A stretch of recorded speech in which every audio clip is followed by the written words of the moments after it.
Hey there! So, you might be thinking about pulling an all-nighter for whatever reason, most likely to study. Maybe people you know have told you that it's fine, or have claimed that all-nighters help people in some way. Well, there are actually many common misconceptions about the so-called benefits of all-nighters, and we're here to correct them and encourage you to get some rest before your test. Myth number 1. If I pull an all-nighter, I can recover on that lost sleep during the weekend. Actually, this is false. Recovering sleep is a non-linear process. This means you can't just sleep more later and have it count towards the hours you missed. It actually takes more than an entire week to cognitively recover from an all-nighter. Not only that, but if you are consistently sleep deprived, your cognitive impairments worsen day by day and don't plateau even after 2 weeks. This means that if you are only sleeping 6 hours a night for 2 weeks straight, it gets even worse the less hours you're sleeping. Myth number 2. I'll just be really tired the next day. What's the harm? In fact, the better question to ask is what isn't the harm? A lot of data and a lot of research over many years has shown that sleep deprivation can cause problems all over the brain and body, including, but not limited to, problems regulating blood sugar, weight gain, immune system issues, including getting sick more easily and not recovering from illnesses, and social, emotional, and cognitive impairments. That's every aspect of our life. Myth number 3. It'll help me study for an exam, so my grade will be better. In fact, it actually creates increased memory problems if you pull an all-nighter. So, by not sleeping, you're giving yourself a detriment for your exam, not a benefit.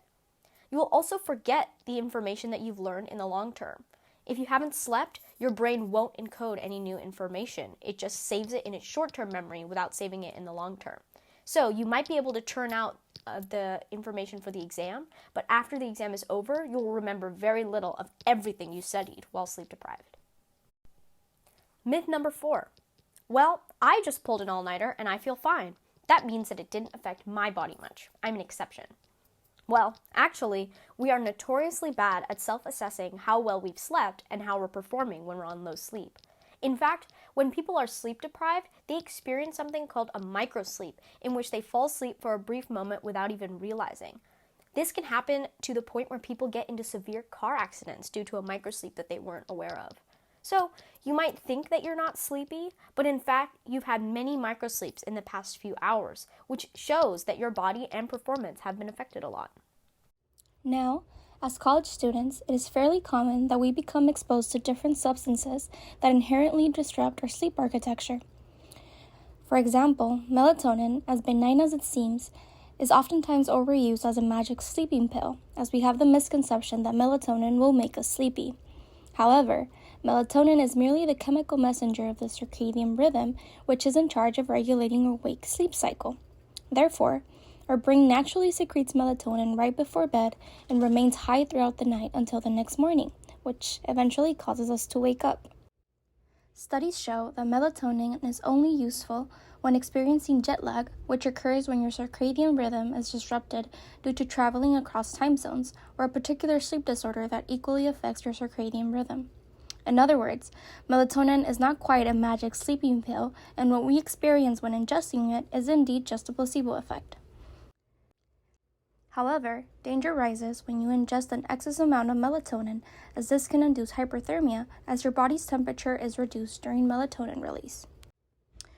Moving on to recreational drugs, cocaine, being known for its euphoric and restless effects, has been profoundly studied in its relation to sleep.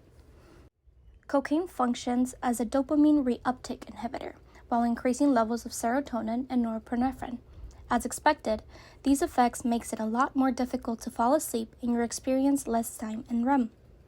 On the contrary, withdrawing from this substance leads to neurochemical changes shifting in the opposite direction, meaning that you will have extremely low levels of serotonin and norepinephrine, which overall affects your sleep efficacy.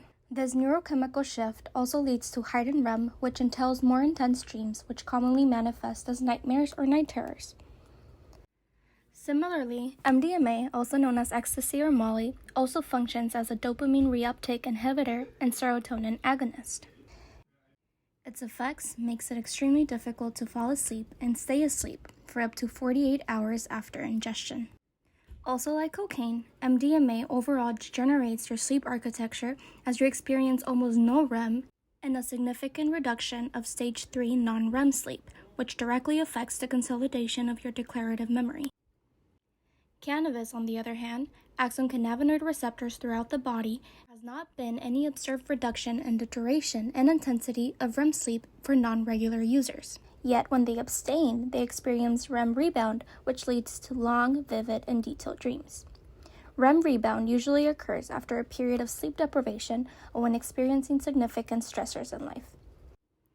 Other than this, there is still ongoing research exploring the effects of cannabis on sleep, but no striking findings have yet been identified.